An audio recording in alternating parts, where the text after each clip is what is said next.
are about to start. So we're starting from our names. Ross, Michael, Tibor, Sim, Anthony, Tony, and Kat.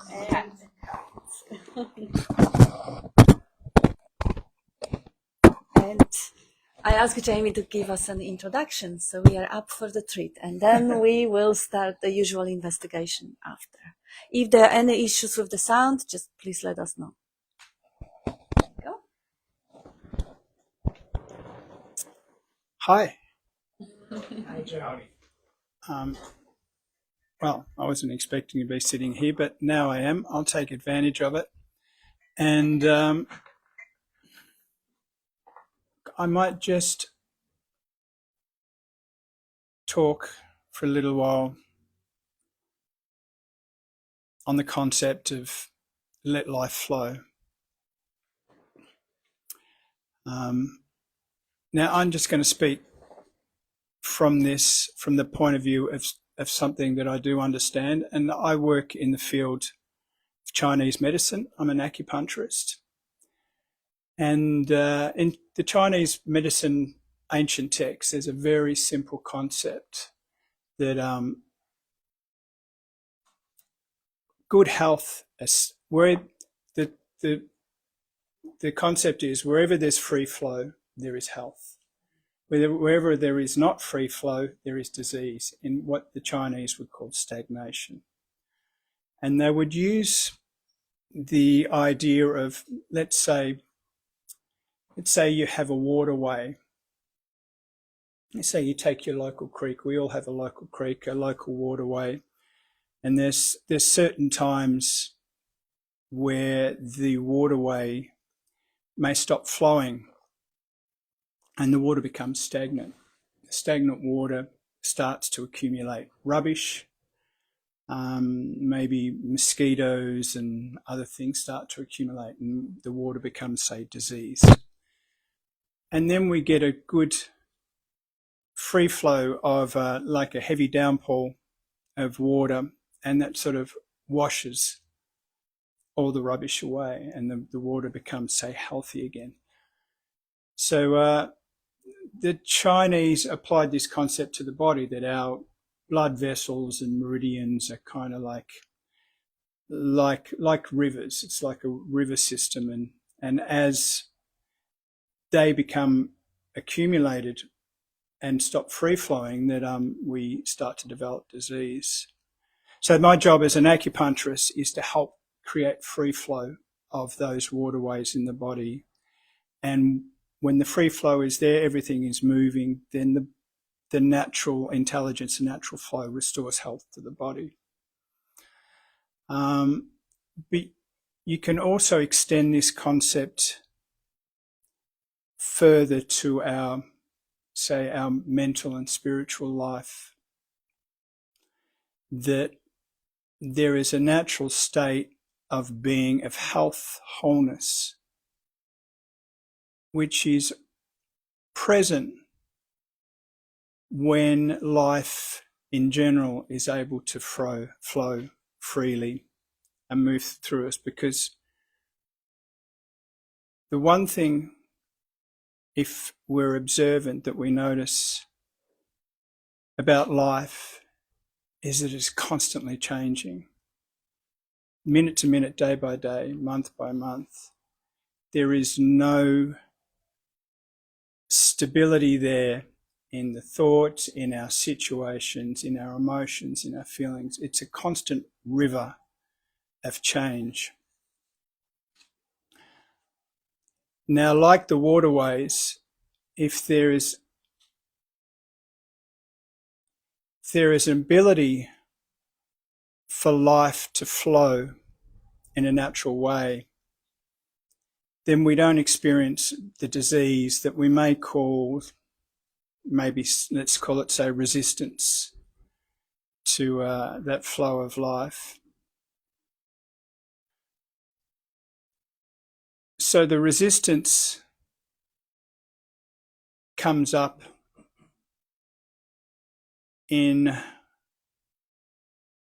let's call it the idea of me, which is a long-lasting separate entity that wants to hold on to life, wants to hold on to a vision of the way it thinks life should be, a kind of grasping and ownership of life. And that's, we could say, a kind of dis-ease of the mind that we experience. So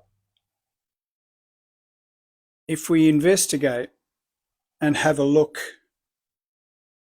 and just notice when this occurs, notice whenever there's a discomfort in the body or in the mind, a tension, that there's a subtle energy that's maybe grasping onto a certain, grasping or resisting possibly certain energies that come up in the mind. Now, when this is noticed, all that's required is the noticing, not an actual doing as such. So I guess really I'm rambling a bit, but what I'm trying to bring it all back to is that there's a natural state, a free flow that we're all in and can be noticed at any time. And I guess I just want to invite us all to notice this constant flow of thoughts, feelings, and emotions that are not problematic, are not right or wrong or dysfunctional in any way. It's just a pure noticing of the change. And as those feelings flow through us, if they have the ability to flow through us unhindered, without that grasping or resistance of the perceived me, then there's a kind of freedom in that of things to move on and for the next thing to flow through. And I guess that was what was understood here. Even it's a, well, I would say it's an understanding because it's a verb. It's something that is in the moment and seen, that it's going to keep changing. There's nothing there that could hold on or could actually resist. It's an energy, and it's a contracted energy that's only actually imagined, that perceives maybe a time in the future or in the past where things could have or may have been different, which is all imagined in this moment. But ultimately, what I took away from my understandings of the time I spent with, say, Bob, is that nothing needs to be changed, altered, modified, or corrected in any way for this understanding to be seen. It's just a natural noticing that with the continual flow of what is moving through us, that there is an unchanging background on all that is never actually affected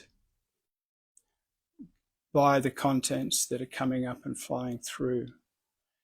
And as we rest in that, the flow will continue to move through us. It will constantly change. The thoughts will come and go. The feelings will come and go. All of this will come and go. This will be gone in no time at all. And I guess just my thoughts before I got here was this constant flow is noticed by something. It's not taken ownership of, it's not identified in any way. It's just seen, and it's just like the waterways. You know, sometimes they flow and sometimes there's a stagnation there, and for whatever reason, it's all okay. Yeah, look, that was just all I wanted to talk on, is just free flow and its relationship, how the Chinese saw it. There's a saying in the Tao Te Ching that a rainstorm never lasts all day. Whatever comes up, the rain comes, the wind blows it away, the sun shines, the next thing comes along. And our ability to be more comfortable in life is to just notice and accept that free flow of life. And yeah, that's all I want to say. Anyway. That's beautiful. That is beautiful. Let's see. I'm just gonna slide myself into the picture without disturbing the poor kitty. Ah.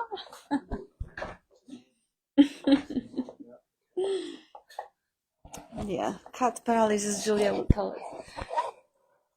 Yes, thank you very much. And it was beautiful. And I cannot tell you how Bob would love it, because it really builds up on his metaphor of the river and a bucket of water taken out of the river. But it is from your experience. It is lived experience. It is your work, your life, everything. So I don't know if you guys remember that, that little part of the spiel when he says that life is like a river.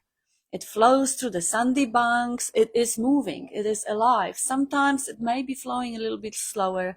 Sometimes it is almost stagnant, but it's still alive, moving towards the ocean. And it is, some of the water evaporates and falls through as the rain, and it goes through rapids, waterfalls, whirlpools, and that is life. That is a metaphor of life. That is what you are, essentially. And the content, the flow may change. But what we do, we take the bucket of water out of the river, put it on the shore, and relate to it as me, as the ego. This is who I am. This is I.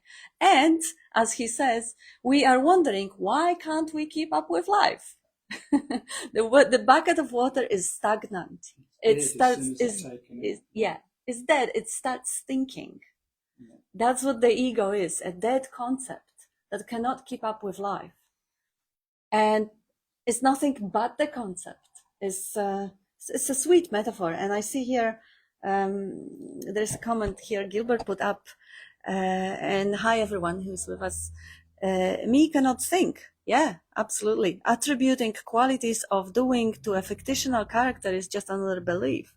The me is a total fiction. Everything associated with a me is also fiction. Yeah, and I like the way, Jamie, you said perceived me, because it isn't real. It's a perceived me. There is a perception of me, or there is an appearance of me, like everything else appears in the imagination. It has an appearance in a way.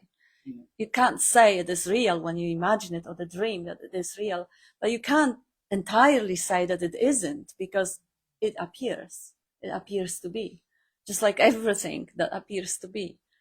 So thank you, Gilbert.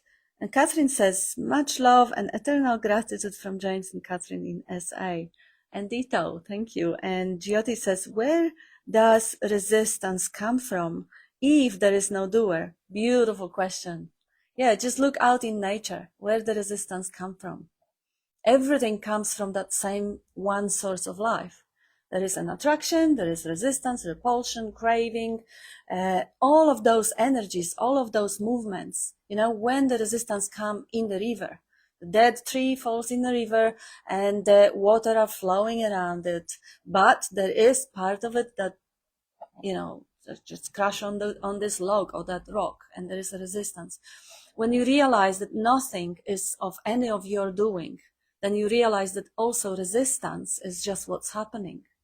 And you notice the resistance of the body, you know, just the same way you notice the resistance when it is hot or cold, and discomfort.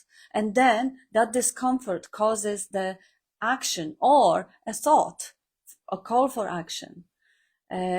Resistance is part of life. The resistance that causes hell is the resistance that comes from the unquestioned belief that there is a me, a doer, who, you know, through that resistance will negotiate itself a better condition. Maybe if I beat myself up hard enough, then God will have a mercy and he won't beat me up. That sense of resistance, which comes from unquestioned acceptance that I have a power to do something. While, yes, if there is no doer and resistance arises, it's just part of the arising. And you can see how that space-like awareness, that field of knowing, does not resist the resistance. It notices the resistance without resisting it. It doesn't even want to get rid of it. It is... Because it's not problematic. The resistance is just part of the natural flow. It's the secondary resistance that the so-called me places on top, that it shouldn't be this way, or I shouldn't be feeling this resistance. And that's the interpretation that this feeling of me has, that the flow should be other than what it is. Yeah. And it's like the Buddha said, you know, in life we get struck with two arrows.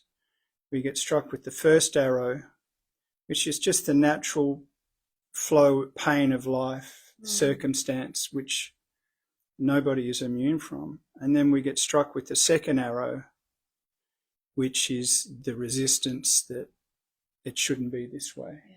Somehow I failed, that the me did something wrong or didn't take hold of life in the right way, could have somehow avoided that. And so the first arrow is unavoidable. That's the natural resistance and flow of life, which comes and goes. Sometimes the flow is beautiful, and sometimes, you know, the tree falls down and causes havoc. But that second arrow is avoidable if questioned, that who could do anything about what. And that's the secondary suffering that can actually, it is possible, if investigated, is avoidable, that secondary resistance. But otherwise, there is, you know, life is the flow of pleasure and pain, and that is, and it's part of the joy of life. You know, I don't think anybody would want to go through life with just complete pleasure, because you wouldn't understand what pleasure was. You know, it's only through the idea of pain that we understand pleasure. And the Tao Te Ching again says it's only through knowing ugliness that we know the concept of beauty. So none of that is all part of the richness of life. It's that secondary resistance to the natural pain in life. And that's what Bob calls the psychological suffering. Yeah. Because it only happens within that sphere of the commentary, the overlay of interpretation. Yeah. So whatever happens. It's the same thing happens to the animals, to birds, insects. All of them go through winter, summer, cold, hot, aging. Or if they're lucky enough, if they haven't been eaten before that. But there is no narrative in those brains, in those structures of the machine, that will tell them it shouldn't be this way. It shouldn't, you know, like life does it against me, or I didn't deserve that, or they shouldn't have done it. Yeah. All that overlay, the interpreting the reality, that not that things are as they are, but things are as they shouldn't be. This is psychological suffering, because this is relating to that bucket of water on the river, or the sense of I am the doer, separate existence. I am something or the other here, and I have the opinion that the God is a bloody idiot. He did it all wrong. I know better. It shouldn't be this way. It shouldn't be rainy today. It should be sunny. Like, and the idea of being a long-lasting, independent self is that there's a me that we have this idea of this me that is long-lasting, and because it's constantly changing, you know, one day the behaviour of the me seems good and it's getting on with and everyone loves you, and the next day, you know, you shoot yourself in the foot and something, life has its way and things turn, and there's a feeling that it shouldn't be this way. But that if you really investigate this personality structure that we call me, is that it's changing every minute. The me that we call ourselves when we go to bed and we're going to wake up at 6 o'clock and do yoga and go for a run is a different me that wakes up at 6 o'clock in the morning and goes, stuff that, I'm going to lay in bed. And if you really notice it, it changes by the minute. And it's just the idea that structure should be constantly not changing is just ridiculous, and that's what we're calling into question here. that's a really good point. See how that voice changes with the weather. It changes all the time. You come back from work and you're exhausted and, you deserve that ice cream. Come on, get yourself that glass of wine. Smoke that cigarette. And then the very seemingly same voice, half an hour later, say, you bloody bastard, you give in. You should promise yourself you shouldn't have. How is that even remotely the same self? It isn't at all. It is just a wave of commentary that arises in the consciousness.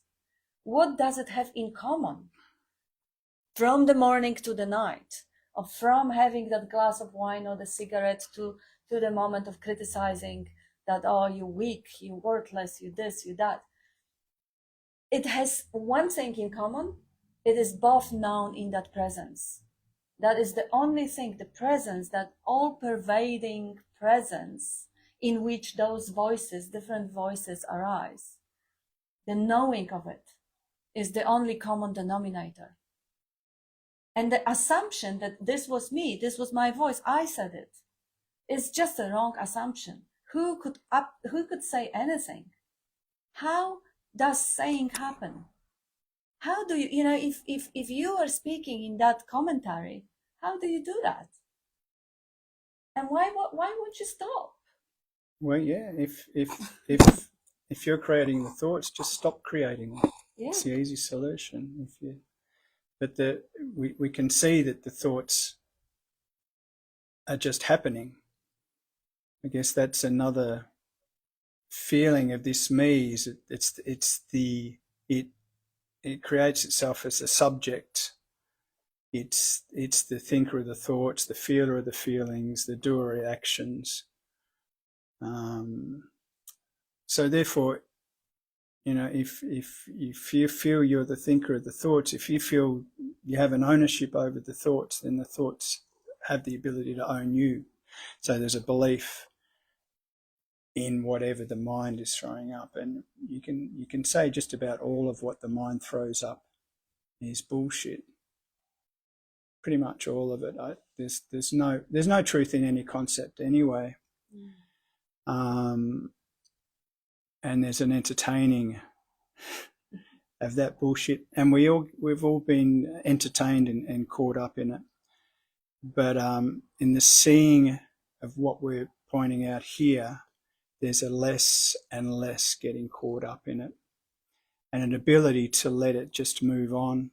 And we notice that any thoughts that arise, left as they are, unaltered, unmodified, uncorrected, can move on freely and then replaced by the next thought and the next thought. And it's just that constant free flow of life and feelings and whatever else comes along with it. And if that free flow begins to happen more and more, then there's the concept of health, not only physically but mentally. spiritually, health or wholeness. And I guess that's what we're all trying to come back to. Well, we're not trying to come back to, because we're actually never left it. The idea of ever having left that wholeness is just a concept at all. So I just want to question those concepts that come up and tell us that we're anything other than that.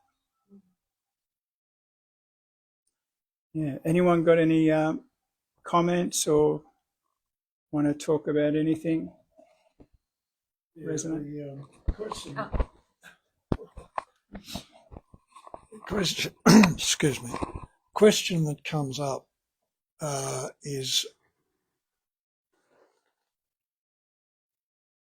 just reflecting back at what we see, our perception.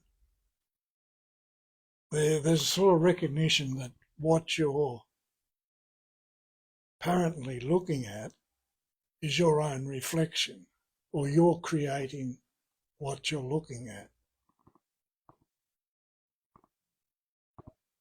And who is the you? Yeah, well, the you is the universe. Awareness.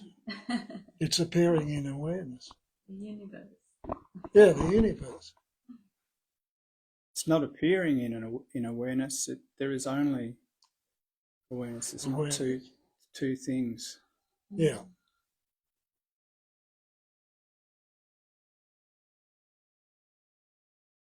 Yeah, so the question's not properly formulated, but maybe someone has a better way of formulating it. So in reference to what Ross was just saying, it's an appearance in the conceptual intellect, right? It does seem that, because, like, as an example, Bob had told me that I haven't read anywhere in these spiritual books to disconnect. Disconnect and relax. Yeah. Detach. Detach and relax. And through practicing, you can see the conversations that take place, and in some of them, there's discovery. Things are revealed to us, and living from this space, we kind of want to share it with people in our lives. And often, not always, but it can be met with like that oversimplification reaction. And then you go back to things that I've heard before. In fact, Matthew, I believe it's 7:6 or something, where Jesus says, "Cast not that which is holy to the dogs, neither cast ye pearls before swine, for they will curse and render you."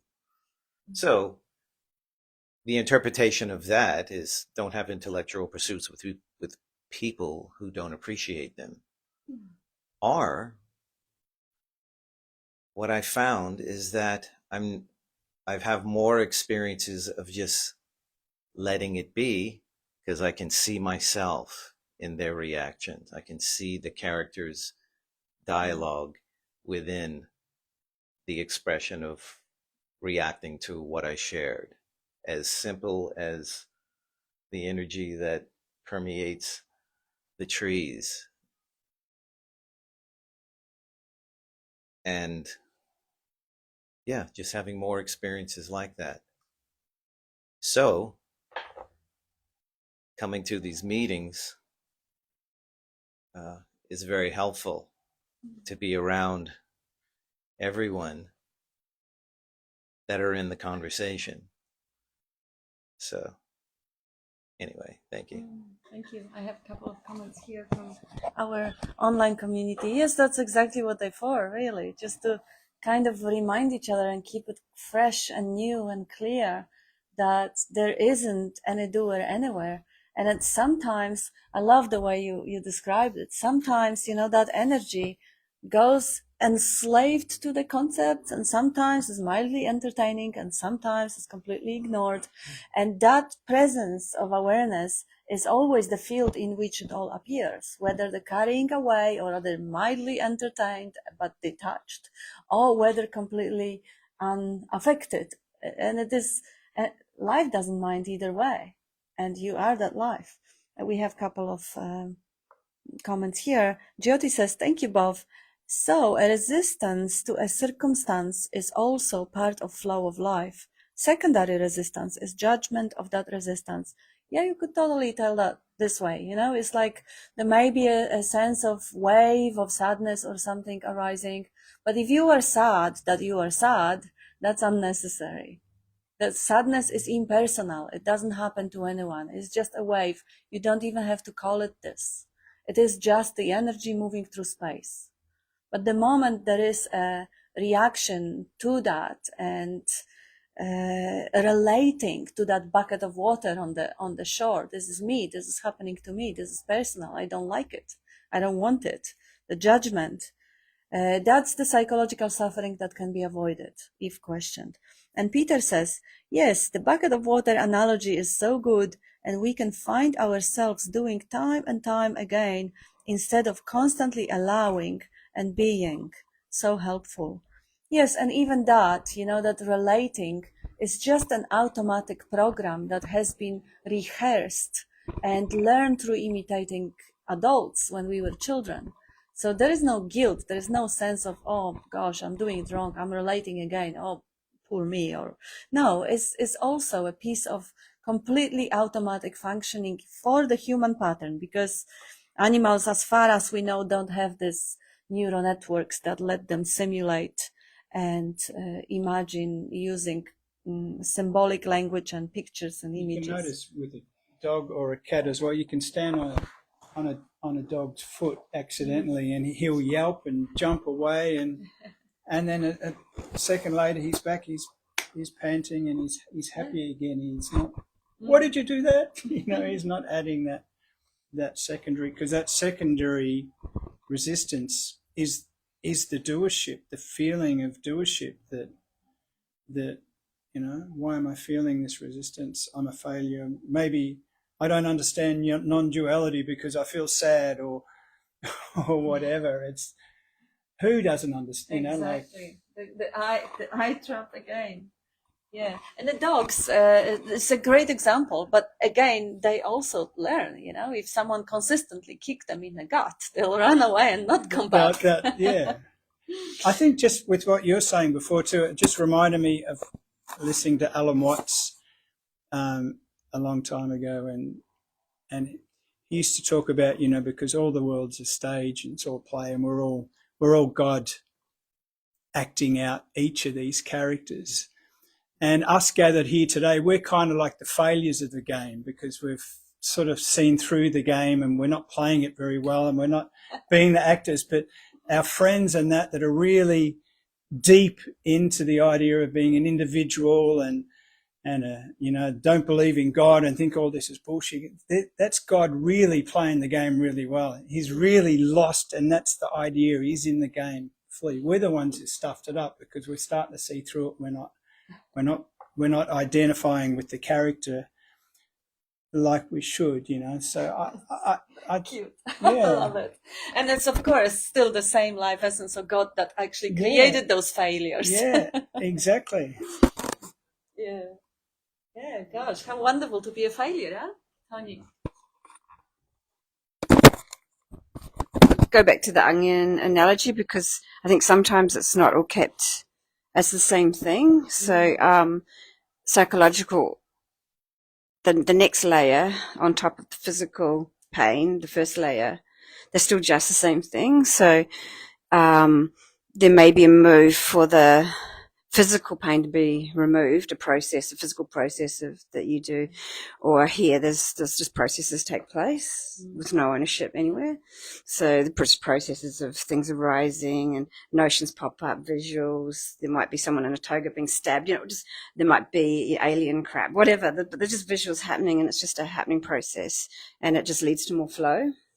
And then there's less hang-ups and less reactions and resistances taking place in life. But it's still made of the same stuff. It's still so the physical or the intellectual patterns and hang-ups and pocket knots of resistance, whether in the body or in the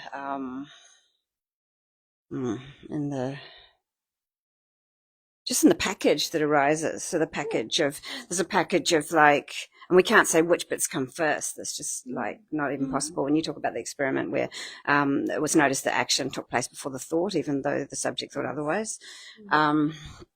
So thought, words, phrases come up, emotions come up. A bunch right now that I'm blanking, so it's not coming back. But yeah, there's a bunch of stuff comes up in the package, and sometimes there may be, it's great to get rid of the outer layer of the resistance to what life's throwing at this here, whatever's here.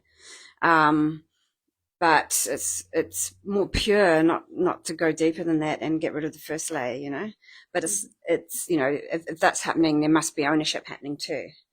But no, it's just also a process taking place, a process of clearing away patterns that are here, that takes place, or a process of acupuncture or whatever that flows physically, energy physically. I suppose I like the kind of triad of some people are geared to noticing the physical and the energy and the clearing energies, and sitting there and watching everything. Well, not even watching things, but things will evaporate that way. Others, there's like a noticing of situations that might pop up, apparently from the past, from aliens, from whatever. And noticing just words starting to pop up and then stopping, just all sorts of things going on. And that's, most of us here are probably more geared to the observation side of it, part of the triad, and Enneagram, that's the 4, 5s, and 6s, the head types. And then you got the emotional types, and they were drawn to the whole love, just completely opening up until just love pours in, and then they feel oneness that way. So just saying it's just all one thing. And I think sometimes it can be seen as like separate levels, or one's a good thing to,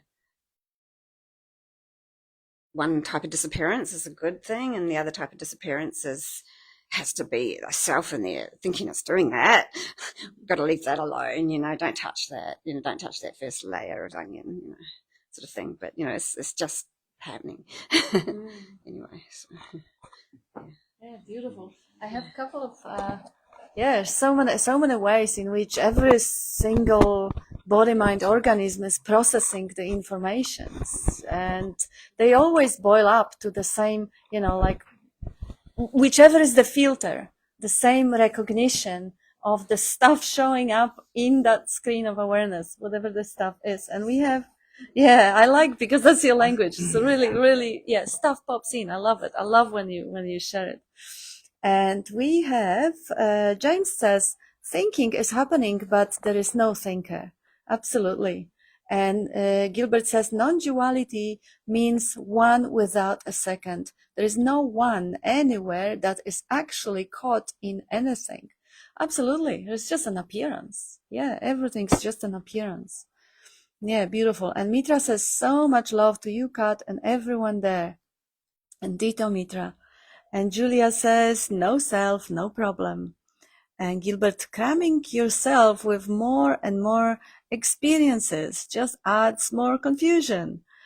We don't need any new experiences. The uninterrupted experiencing is ceaseless. There is no me in the naked experiencing.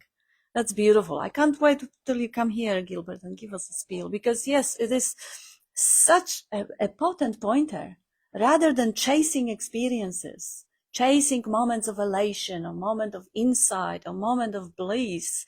Oh, I saw it, I got it, I lost it, I, is the obsession about the I wanting more pleasure, while the uninterrupted, ceaseless experiencing is going on. And whatever is the content of experiencing is absolutely secondary. There may be like, Bob had after Barbara passed away, he was mildly bored, which everybody else interpreted as him being pretty miserable. But in the experiencing, there was nothing wrong. There was nothing wrong in being a widower. But the content was less exciting than sharing love reflected from each other. So when he wasn't a widower, he was married again, that joy was the content, but that's the experiences. While the ceaseless experiencing, whether there is a mild boredom appearing in it, or is the elation of love and pleasure appearing in it, is absolutely secondary. If not for the capacity for that ceaseless experiencing, the content wouldn't be there, wouldn't appear anyway. So being preoccupied with the content, where am I going to get more pleasure? And the ultimate pleasure is the cosmic union with the whole universe. That's the wrong way. That's again, the moment I create the object of desire, I create the subject that wants it. And of course, there is no I creating it. It's again, automatic piece of software that translates the experiencing through the language, symbolic language that uses, objectifies. There is no me doing any of it. There is no me full stop. But it appears this way. It appears that if I chase that, then of course there is that I that chases that. Even though all that is ever happening is just innocent chasing, the energy moving, like the river flowing, sandy banks, cliffs, waterfalls. Whatever is happening is just the ceaseless experiencing. And the narrative, the commentary, oh, this is good, this is bad, I like that, I don't like that. Well, that's entertainment. That's part of the landscape. That is also a river. Unless, again, the bucket of water is taken out and says, no, this is not, this is me, I'm trapped, I'm here, I'm stuck, I don't know, help me, what am I going to do? Well, who is that I? Because again, relaxing out, relaxing the attention and realizing that that blah, blah, blah is just another algorithm running through the system and narrating just like the Siri in your phone or Chat GPT, da, da, da, da, da, da, da, da. No one there. No one there. And you back to that baseline of pure recognizing, being, hearing, experiencing. And I think we have, no, we don't have any more comments. Anyone? Dean, did you? Michael, okay, Yeah, you got it. Yeah. I kind of get where Ross was coming from with the question that kicked it all off. Oh, yeah. Because there is a sense here that the universe is kind of teaching me. Almost like it's not just thoughts that come in, like there's experiences that happen. Mm-hmm. And some experiences are absolutely horrific, 10 years ago, and didn't think I could get through it, and then turns out to be the best thing. It took 10 years to even recognize it was anything near good, but eventually it turns out to be the best thing that ever happened. So there's kind of still a sense here, so that it's being, because if there is only one thing, then it's being projected out. And maybe that's just a process of working through the acting to get to the point where you're remembering that you're not the actor.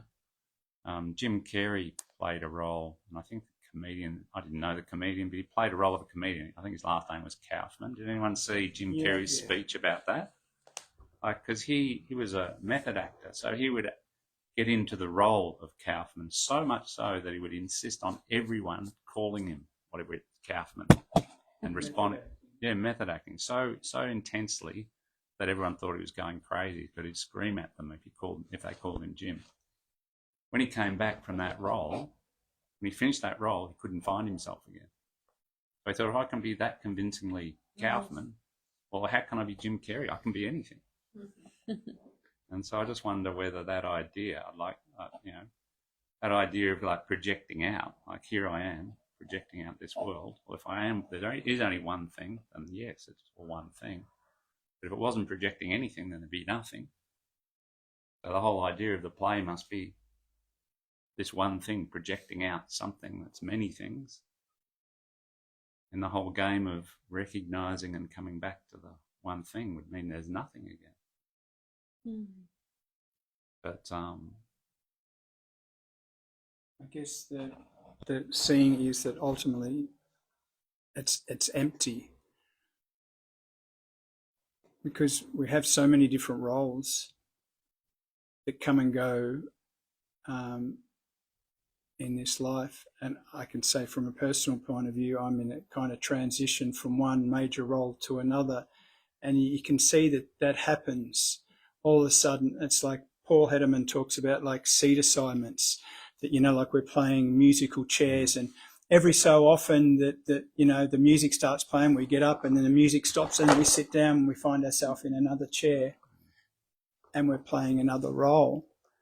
And if we all notice, that happens to most of these body minds at different points, that we all take a different seat and we play a different role.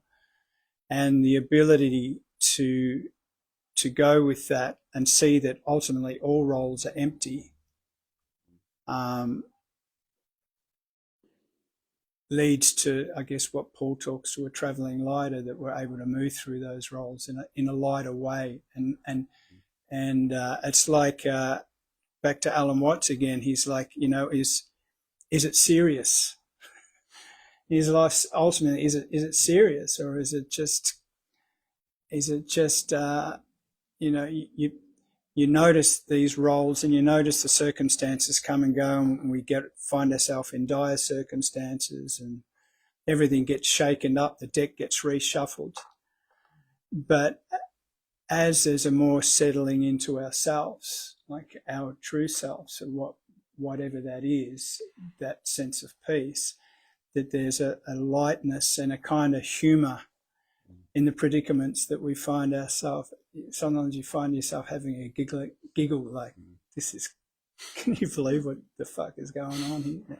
This is crazy. And there's a lightness rather than an ownership of it, that my life is falling apart, and why is it happening to me? Why me, What about me? And that there's a lightness, and look at the characters doing that. Look what's,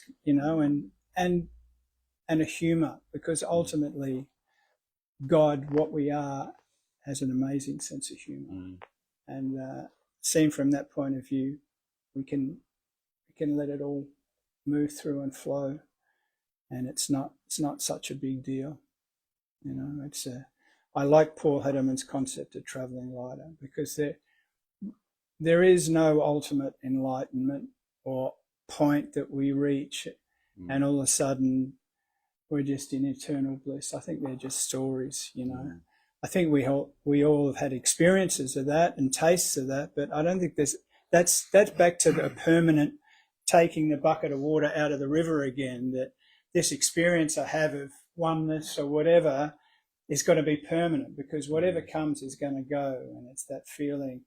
And we strive towards this thing in the future. I'm going to have this perfect understanding. No, it's just an okayness with what is, and a kind of humour, and is it serious? I don't think any of it is serious, and yeah. And a good aspect of it I actually like, because Michael, the way, the divine game or Leela is presented as the experiencing and expression, the one essence that experiences and expresses itself. And it expresses through each vehicle uniquely, differently and beautifully. It sings, or it heals, or it dances, or it writes books, or it does robs banks. robs banks, absolutely, or it rapes, or it creates the tsunamis and volcanoes and thunderstorms and collapses galaxies and all that. But through that human pattern, it loves its stories. So it gives meanings to everything. And the idea that, oh, life is just such a wonderful tool that it teaches me, that all the bad things that happen to me, I can understand differently and they will be translated as the good things that are happening to me. But it's still everything around that me. The universe does everything for me because I am the center of the universe. And that I is the personal self. When that I collapses, meaning collapses. Those little interpretation may still just play on the surface, just like a ripples, like a sun playing with the droplets of rain and reflect itself and create rainbows. But there is no inherent meaning in anything that happens. Everything is just whatever it is. Without interpretation is even more kind of juicy in a way, because the attention doesn't go to the story, it stays with the presence of the happening. And we still love the stories. That's just what this body mind machine do. It will always love the stories and share good stories. And thanks to sharing the good stories, will create a group of friends and group of peers and group of non-duality lovers, all of it. But none of it is actually anyone doing. And we can enjoy the meanings. The meaning making, again, Tony often says that this is meaning making is happening, or interpreting is happening, or uncoding life lessons is happening. But there is no doer of thereof, and there is no actor to which it is related. And I think we have another comment here. Gilbert says, belief in process is a time-bound idea. Great point. Yeah, great point. What you seek, you already are. As Bob often pointed out, start from the fact that you are that. Then see what comes up, trying to take you away from that. Yeah, that's the way. Thank you, Gilbert. And James says, a quote from Maharaj adding to your comment. And there is a comment that cramming yourself with more and more experiences. Yes, from Gilbert's comment. The quote from Maharaj is, pure consciousness has never had an experience. Yeah, cool. Yeah, it's an experiencing. That's the juice of life. I think where it might get confusing is we hear all the stories of people having their awakening where all of a sudden they had a shift. Yeah. I know Paul Federman says it's just ordinary dog shit awareness. So there's nothing special about it. It's just recognizing what's already there. But I think that's where and that's an I coming in again, isn't it? Yeah. What we're saying is it's just completely random. This is just completely random with zero meaning. It's an accident. And it's just... glitch in the system. It wasn't meant to happen. I was kidding. Yeah. But thank you. I was sitting in the car the other day and watching people with dogs walk past. And these little dogs, little ones, they're so happy.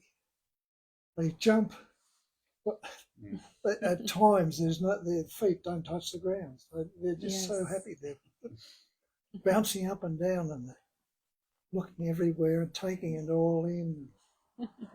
Just full of the happiness of walking and experiencing all this other stuff. Just a moment, and you recognise, that dog is really happy. Yep. Well, the owners love the dogs, and the dogs love the owners, and just a little blissful moment. It's like a child. I was watching a child at the airport recently, and it was a busy airport, and everyone's running around. They got stern looks on their faces, catching their flights and whatever. And it was just this little boy, and he had a little truck. And he's just on the ground, and he's just oblivious, just in pure bliss, pure spontaneous playing in the moment. And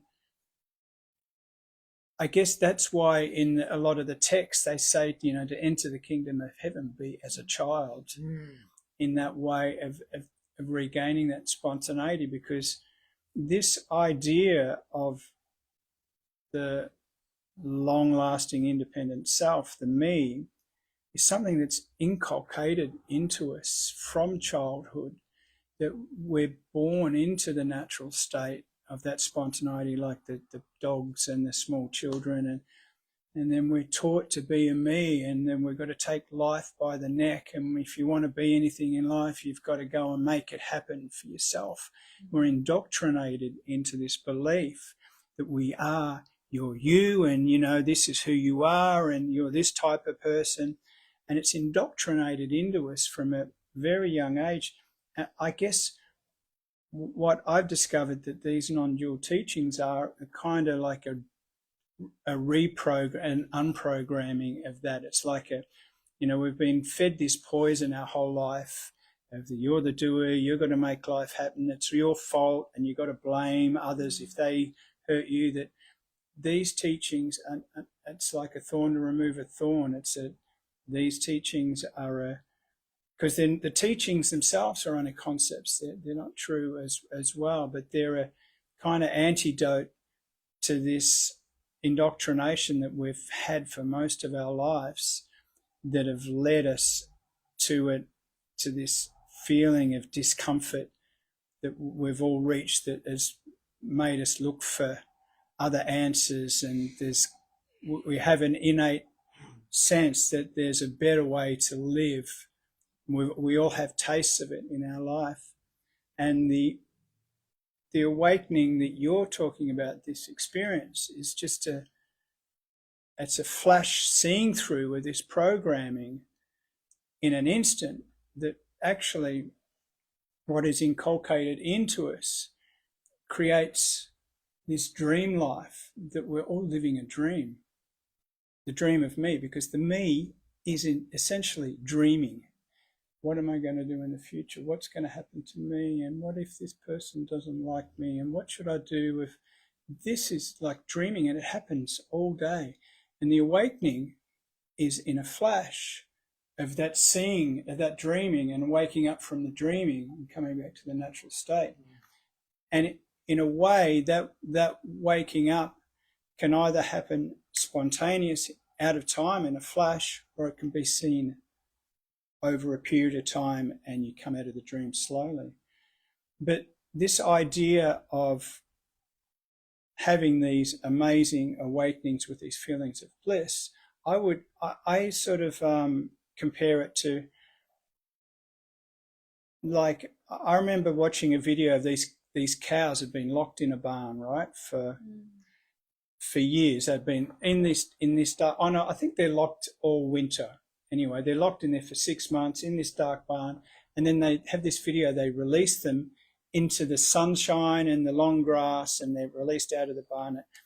And these cows, they come out and they're released out of this dark, horrible place, and they out in the paddocks, and they're just so elated. They're bouncing and jumping and kicking up their heels and go, wow, this is amazing. And then within an hour or so, they're kind of like, okay, just get on and eat the grass. And in a way, awakening from the dream is probably similar to that there's a feeling like for your whole life you've been in this dark little theatre of your mind listening to this story of me and these thoughts, and in the awakening and realising that it's just a dream, that it's actually not happening.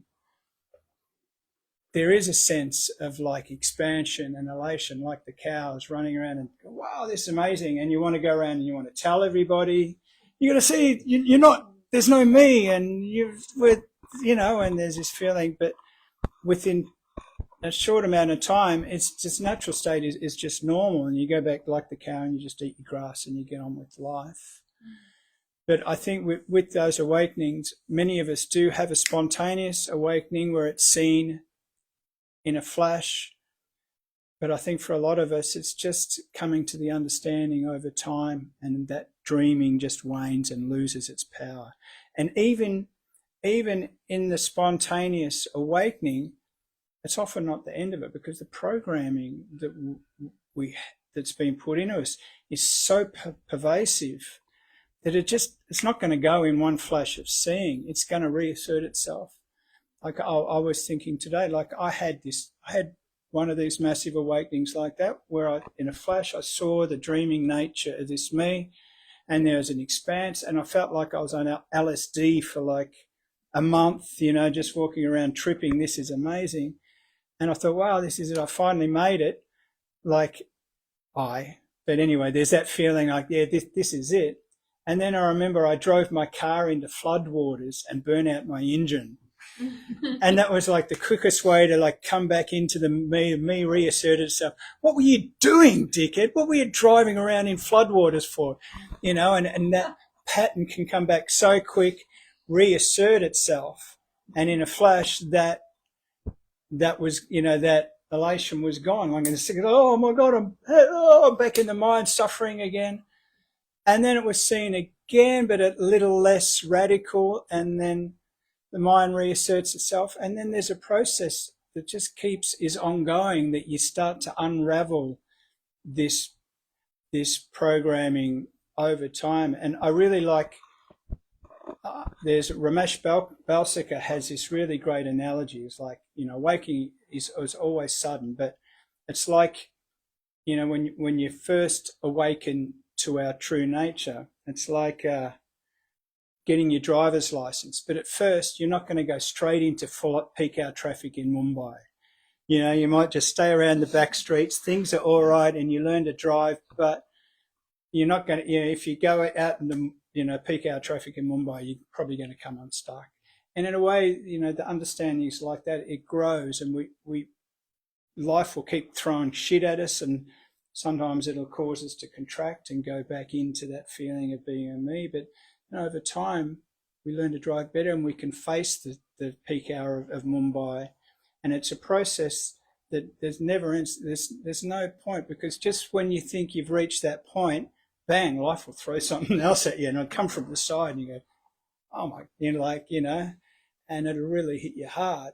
And but with the understanding, it's that shit doesn't stick. You know, it starts to just kind of move, because ultimately you're empty, and ultimately the hope is it just kind of moves through you, and that's the free flow, where it is actually can just keep moving. And ship will come, the ship will go, the great things will come and great things will go, and so whether you have an ultimate awakening experience or not ultimately doesn't matter. And if anything, sometimes it can be a hindrance, because you feel like, I had it, I lost it. God, what did I do to stuff it up? That then there's an expectation that eventually, somewhere down the road in this imaginary future time, I'm going to get and make that state permanent. And that's just a fanciful wish. Really, it is Paul's idea of just travelling lighter is just right on the money. That's all it is. I have a couple of comments here on the screen, and thank you. That was a beautiful description. And of course, apart from that, every single situation, in a way, the life reveals itself is uniquely different. But the metaphor of the cows and the conditioning subsiding is pretty universal.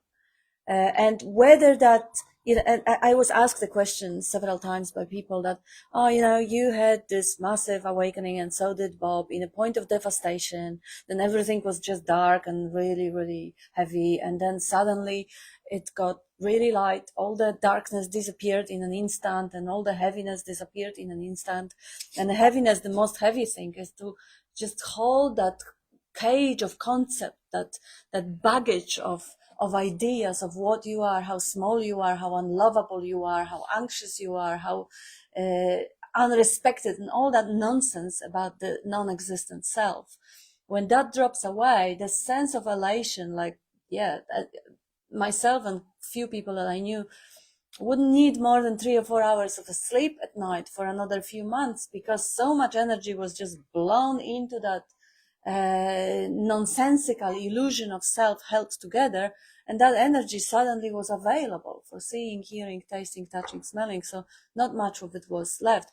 But the concepts, the persistent ideas, the ideas that were defining that dream character, even though they weren't fueled, you know, the ideas, there might be religious ideas, there might be a dietary ideas, there might be another type of preferences, that they were, even though they weren't fueled with attention and energy of belief, they were solid enough structures to stay until they crumble of their own. where I could look back, oh gosh, even 5 years ago, that idea was quite persistent, and now there is nothing backing it. So the behavior over time does alter, and then everything changes, whether it would have changed without the collapse of the belief in a self, or it would probably in some way or another. But then again, I have that question being asked, if I don't have that darkness, that persistent depression, that absolute misery, that means that I will never see through it? Well, yes, I will never see through it. No matter whether the I is depressed or the I is elated or the I is neutral, the I can never ever see through it, because the I is imagined. It doesn't have eyes. It doesn't have capacity to think. It can't see through anything. Is the life itself relaxed out of the idea of I that can see that the I is a phantom? Is the life itself, does the life need the predicament of heaviness, depression, and pain? Life doesn't need absolutely anything. Life is free already. It doesn't need conditions. So there is no need to cut yourself and put salt in the wounds so that you suffer enough so that it reveals itself. No. Life is free already, and the way it acts out, whether it is a slow shedding of the peeling the onion, of beliefs dropping away, and the sense of that ordinary awareness shining through more and more, whether it is a blast in which the sense of self is unthinkable. It's unthinkable. It is an unthinkable that there is someone there running the show. Even when there is a threatening situation, and that particular body mind starts scratching and screaming, and it feels for everyone else, oh, she got caught up in a sense of self. Well, or Bob was depressed after Barbara died. That's the interpretation. He wasn't depressed, and I wasn't caught up. The body is exercising its conditioning still. And there is no idea that there is a self doing it. There is an idea like, wow, this is cool, this is juicy. Just like the cats, they smack each other in the face. And there is no idea that I did it, I got caught up, and I now did the smacking. But sometimes there might be that idea. It might arise in consciousness. I got caught up. I heard from many people who claim that they have absolute clarity for decades, but they say they get caught up on a daily basis. So the idea of self is still there. I am free or I am not free. I am caught up or I am not caught up.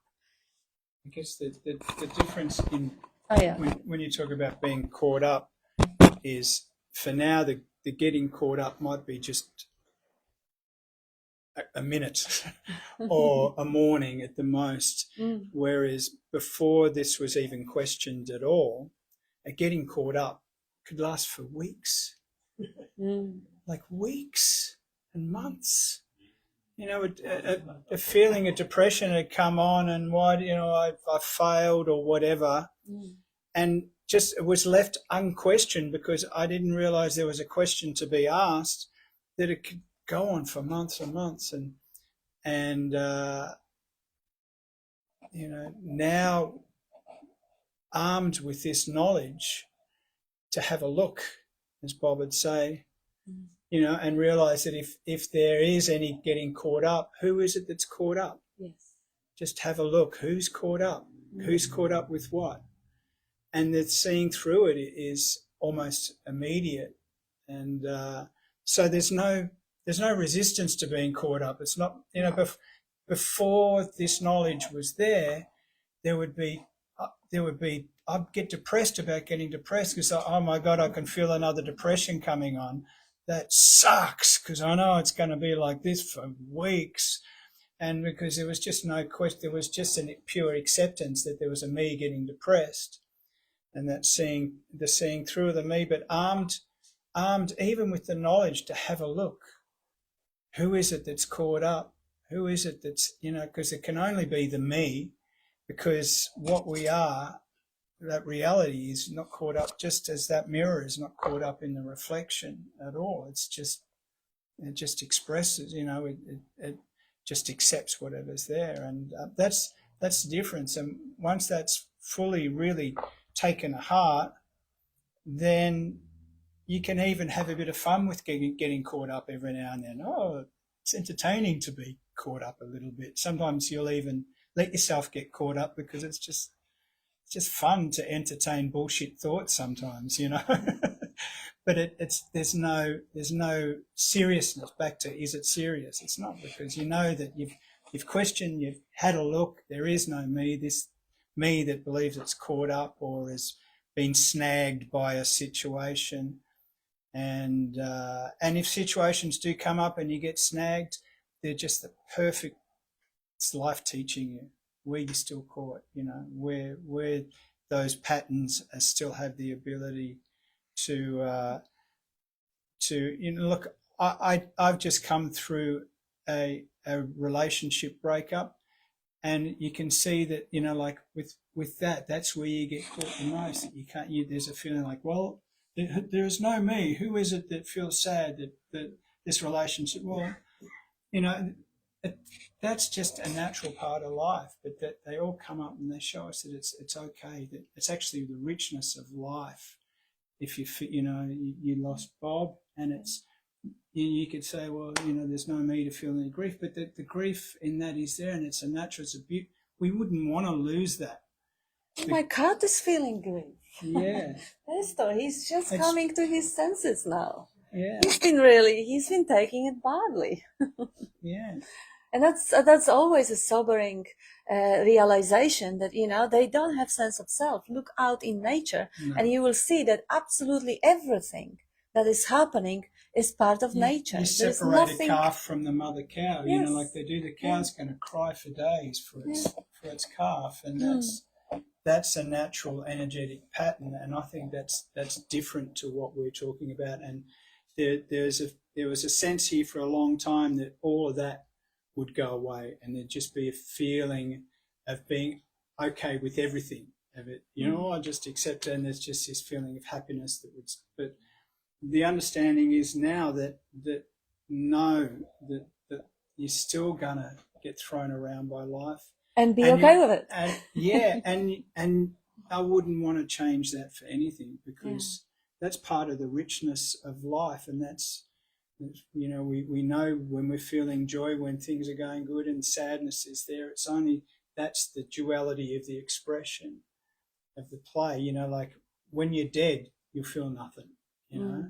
And I guess this concept of ultimate enlightenment, where you don't see the world anymore and all you see is you're just resting in the blissful self.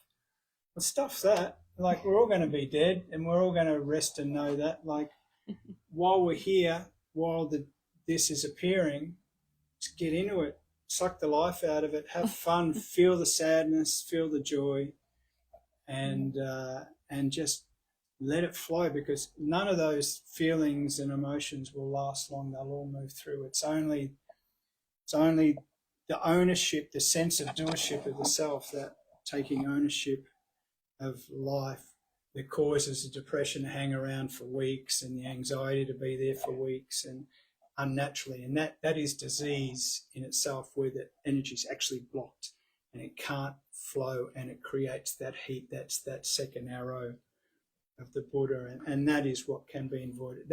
That's when life gets dark, when we take ownership of life, and we want to take that bucket of water out of and hold on to it, and that's where it turns into a nightmare, and that's not necessary.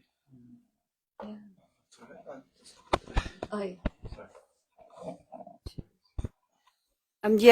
kind of grateful when people like speak more accurately about actually what's going on for them, because I've always been like quite mystified about what people are meaning, because I'm kind of more like it's a bit different. I'm like an inner piece of the onion that is always uncomfortable because of the patterns, so the things that are governing, that are there, that are constantly experienced. So I never believed in free will, and I always thought this universe was unraveling, and then later on kind of realized that's, you know, no concept's ever going to pop up here about how the universe works. Is it kind of random? Is it quantum? Is it, you know, aliens will have better theories than pop up here, you know, put it that way. There's theories that will pop up that don't even exist right now anywhere in the whole universe. I'm so sidetracked. Okay, what? So here, like, yeah, free will has never meant anything. I was always very uncomfortable with goal setting. Like people, you know, I've said this a number of times, but like people would say, oh, but if you didn't have free will, you wouldn't do anything. So, you know, you wouldn't get out of bed in the morning. So, okay, next time I wake up, I'm going to, you know, you wouldn't put your feet on the ground. So I'm like, okay, I'm going to put my feet on the ground. Okay, where's this free will? And then it would just like, you know, nothing would show, or I'd just give up on it, you know, couldn't get anywhere with that. But, and then when, you know, I came in to check out non-duality from the horse's mouth, so to speak, not from the books. You know, the retreat, Vishrant's retreat in here was just, yeah, look in there. Is there a little Tony running around? No, never seen. And so every time I even got raised for a few years, there was still an automatic checking just in case, you know, never discount anything. Yeah, never a little Tony anywhere. The whole self thing that people talk about, so that was easy to see that was nothing there. It might as well not be as be, and either could be the case. You know, either could be true. There's always been like this sort of very open mind here, to the point of not being able to do things. You know, because the research never stops. So, but what is here is like all the time is spent. A lot of the time is spent in discomfort and not in complete. You know, no thoughts arising. Just stuff happening, being I wouldn't even say, but it's just there, it's popping up. Yeah. And I thought that everybody's big experience of enlightenment was no thoughts arising at all. Just like, well, the freaky ride and nothing else. Because I know some people that's been like for them, you know, for a while, and then it drops off. So to hear, it's more like, what were you saying? We're getting hung up in it, or getting that phrase? Caught up. Yeah, so caught up, you know, I've seen people who like, you know, have a lot of clarity around the whole thing, but get caught up. Like they're sitting there and they have an argument about which party should win the election. And I'm realizing that they're actually believing more in me than I would be while having that same debate. And I never think there's a me ever. However, there's oh damn, this bag's so heavy. How am I going to get home? You know, but it's more an I that's coming up in a phrase. There's a caught up in there's no, you know, open-minded, like complete, you know, no thoughts arising clarity. But if someone says, oh, do you think there's you doing it? You know, no, never, you know. So. See, a lot of these things, in my experience and observation, is just the discrepancy of the language. And I'm completely with you on that language. Like, I have a friend who says, you know, I often get caught up in gossip. So when I gossip, obviously there is an I that does the gossiping. I say, well, that's your experience. That's not my experience.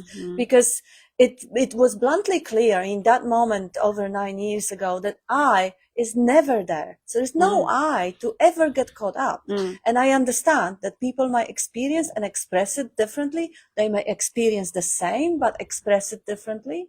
Who knows? Everything is unique here in the form. But in my experience, even if I catch up with that girlfriend and we are gossiping for half an hour, she got caught up with the gossip. I did not. There is a gossiping pattern being expressed through this body, and there is no I behind it at all. Never. There couldn't be, because it doesn't exist. So it doesn't re-establish itself. I don't really do politics much, but if I would witness this body mind arguing about the politics, there still wouldn't be an idea that there is I that got caught up in the discussion. There is just discussion happening the same way as the heartbeat is happening. The same way as running is happening, or singing is happening, or taking shower is happening. And there's a bit of a ownership. Yeah. You know, when the pattern happens, there's an ownership of the pattern, that I'm gossiping or I'm whatever the behavior is, and then that's that feeling of self is just the feeling of ownership. Yes, I don't get that one. Than a witness, the witnessing. The witnessing happens, and the witnessing of gossiping or whatever the behavior is can happen, and there's a witnessing, but there's no ownership. There's just an understanding. This is what's happening now, and therefore, if there's no ownership, then when the gossiping stops and you go to do the dishes, you're not thinking about the gossiping anymore. You're not going, "Oh, should I have said that?" Or you know, there's no ownership of it, and if there's no ownership of it, there's no problem. It's only in that sense of I'm doing it. It's me. That's what the me is. The personality structure is always going to be, because we all have a personality structure. We all have our propensity to gossip or to play guitar or whatever it is. I go around telling people to stop smoking in the street, and so like but I'm not taking it, like you say, not serious, It's not serious. So it's like, it's like da da da, and then that just happened, that was fun. But they probably really shitty that this person who thought was so wrapped up in who they were, was wanting to change the world for whatever reason. I got bullied on the back of a bus recently and I could see exactly which concept they had about, what was going on where I was. And it was not run, but it continued. Continued to do whatever. And also there is an idea that, is absolutely unexperienceable from the individual body to another individual body, where you actually are, is only energetically glimpsed. And this guy, I think few of you might know him, Jeffrey Martin, who did the research on it. He even started, separation and distinguishing of different levels and locations or whatever. And the truth is, the more you think about it, the more you kind of establish it or believe in it. Well, actually, for me, it's the opposite. It was actually more clarifying, because it actually gave more of this sort of like description. Oh, okay, that's, was it a description of direct experience, or was it just a theory? I think he did a pretty good job of getting everybody's descriptions and seeing how they're similar or different or whatever, and laying it out. Wonderful. Like people do in the room. And I think people can dismiss that, be too dismissive. And actually it was more about, okay, so I'll keep seeking. No, because more. I've never felt like a seeker ever. So it was, I actually don't have any problem with him laying it out. Then he made some massive assumptions, like there is free will and these people are wrong and da-da-da. And from here, that was a big assumption. But the actual laying out of just writing what people did and said and felt, what people said about what they did and said and felt, and that's just basic descriptions. Beautiful. That was that was useful, because then it was like, okay, so like you say, the language is being connecting. Yes. A lot, and when it does, sometimes that's a release, not getting too heavily into it, if you know what I mean. It just depends what happens in the pattern, not getting too heavy into any systems, any models, but any descriptions. It doesn't have to be a leveling, doesn't have to be a rigid, now it's, making it solid for them. Maybe for some, maybe for the seeker category, but not for only everyone. if you want them to keep seeking and paying. You are on a level 45. There is 50 levels more to go, so you just keep on the path, so you can get to the next one. But it's sweet. For others, it's revelation and letting go. Others substance shows up, and then let go happens. And that happens all through life, and what gets spoken about here a lot is that, connection. Oh, that's something solid. I have to believe in it. They're two different things that take place also in the universe. Yeah. And we have another comment here from, just a quick comment here from Jim. Woke up this AM in total joy, love, and happiness for no reason. Then the mind started tossing in thoughts and attitudes and soon spoiled that good mood. Thanks to Bob, I invited the love and okayness to come back and shut down the noisy, negative mind. Thanks, Bob and Kat. That's beautiful. And Gilbert says the natural state has not gone away. Pause a thought and recognize that the me has nothing to offer except unnecessary distractions. Yep. And Julia says, like a little child is a beautiful pointer, toddler, not age 5 when the stories and apparent meaning making. Specificity can be helpful. Your cow metaphor is beautiful, Julia says. I once told Bob that I had never had an awakening experience. He said, good, you won't be trying to get to get it back. And Gilbert says the dream of progress and process is all about the me. Brilliant. Yes, the me is a fiction. Question everything. There is no authority outside your own being, and there is no authority other than that, also known as intelligence energy. And Faith says, thank you for the encouragement. And James, does the me have any volition over the body's natural functioning? Exactly. And Jyoti, generally, ownership comes up with what is believed to be negative pattern mostly. And Bill, if there is no I, then there is no anxiety or fear due to the sense of separation. Well, the energies can still arise, and the labeling of energies can still arise. But yes, there is no ownership. And Bren, would you like? Yeah, I've got a question. So I've heard the cognizing emptiness. Can you just like expand on like in a simple way? Is that like a way of pointing out something? Because I heard Bob say that quite a few times. Pure knowing, like, not I know this or that or the other, but the capacity for knowing. Capacity is like the field. Emptiness is also like a field. And cognition, the cognizing is basically knowing, is the capacity to know. So the whole field of cognitive capacity, the knowing, being, knowing, loving to be, there is an awareness of being. Awareness is another word for that. Okay. Yeah. It's like if you like a camera, if you just pause a thought and then just look around the room, everything is taken in. It's known. You don't need to label it. In that just awareness, there's a pure intelligence there that is cognizing everything without having, it's the mind that comes in and goes, there's a lamp, there's the air conditioner, and labels things. Pure cognizing emptiness, it's almost like a camera.